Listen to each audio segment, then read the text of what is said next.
మన ప్రభువును రక్షకుడైన యేసుక్రీస్తు వారి నామములో ఈ మాటలు వింటున్న ఆత్మీయ కుటుంబ సభ్యులందరికీ నా యొక్క హృదయపూర్వక వందనాలు.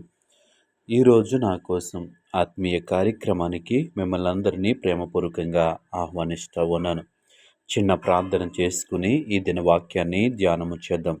పరిశుద్ధ ప్రేమగల తండ్రి, గొప్ప దేవుడా, కనికరము గల దేవ, కృపగల దేవ, నీకు వందనాలు, వేలాది స్తోత్రాలు ప్రభువా.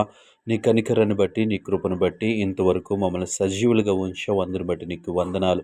ఈ సమయంలో నీ మాటలు వినటానికి ఆశ కలిగి ఉంటుండగా ఉదయకాల సమయంలో నీ వాక్యం ద్వారా మాతో మాట్లాడమని యేసు నామములో అడిగి వేడుకుంటున్నాము పరమ తండ్రి. ఆమేన్. ఈరోజు దేవుని వాక్యము సామెతల గ్రంథము 18వ అధ్యాయము 10వ వచనము. యెహోవా నామము బలమైన దుర్గము. ఈ వాక్య భాగాన్ని మనము పరిశీలన చేసినట్లయితే దేవుని యొక్క నామము, దేవుని యొక్క శక్తి ఎలాంటిది అంటే బలమైనటువంటి దుర్గము అని దేవుని వాక్యము సెలవిస్తూ ఉంది. ఆ యొక్క బలమైనటువంటి దుర్గములో మనకి ఏముంది అని మనము ఆలోచన చేసినట్లయితే ఆయన నామములో ఆశ్రయం ఉంది. ఆయన నామములో రక్షణ ఉంది. ఆయన నామములో బలముంది. ఆయన నామములో ఆధారం ఉంది. వీటన్నింటిని కలిపి ఆయన నామము బలమైన దుర్గము. దేవుని నామానికి మహిమ కలుగునుగాక. యెహోవా నామము బలమైన దుర్గము. ఈ లోకంలో మనము బలహీనులుగా ఉండొచ్చు. ఈ లోకంలో మనము మనకున్నటువంటి బలహీనతల వల్ల ఎవరు సహాయము చేయలేకపోవచ్చు. మనకున్నటువంటి ఆ బలహీనతలను బట్టి ఎవరు మనల్ని ఆదరించలేకపోవచ్చు. అయితే దేవుని వాక్యం సెలవిస్తూ ఉంది, ఏది బలమైన దుర్గము అంటే యెహోవా నామము. ఆయన నామము, ఆయన పేరులో ఏముంది అంటే బలముంది. ఆయన నామము బలమైన దుర్గము. దేవుని నామానికి మహిమ కలుగునుగాక. ఈరోజు ఎలాంటి బలహీనతలను బట్టి మనము దిగులు చెందుతూ ఉన్నామో ఆయన మనకి ఆశ్రయముగా ఉన్నాడు. మన బలహీనతలో ఆయన ఆశ్రయము ఇచ్చేటువంటి దేవుడు. దేవుని నామానికి మహిమ కలుగునుగాక.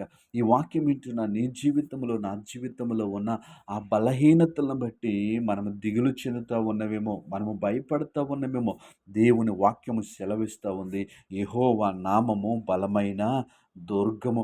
ఆయన దుర్గములు మనకి ఆధారం ఉంది. ఈరోజు మన బలహీనతను బట్టి నాకు ఆధారం లేదు అని మనం అనుకుంటున్నామేమో, కానీ ఆయన మనకి ఆధారమై ఉన్నాడు. దేవుని నామములో మనకి ఆధారం ఉంది. ఆయన నామములో మనకి బలముంది.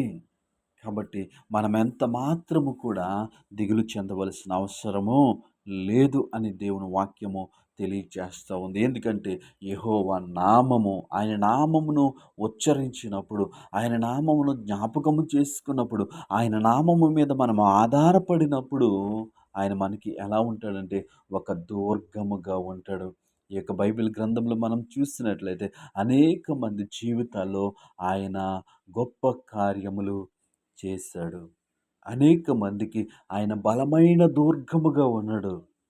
కాబట్టి ఈ వాక్యం ఇచ్చిన మన జీవితంలో కూడా ఆయన నామమును మనము ఘనపరిచినప్పుడు, ఆయన నామమును మనం స్మరించినప్పుడు, ఆయన నామమును మనం జ్ఞాపకం చేసుకున్నప్పుడు మనం ఎక్కడుంటాము అంటే ఒక బలమైనటువంటి దుర్గములో మనము ఉంటాం. దేవుని నామానికి మహిమ కలుగునుగాక.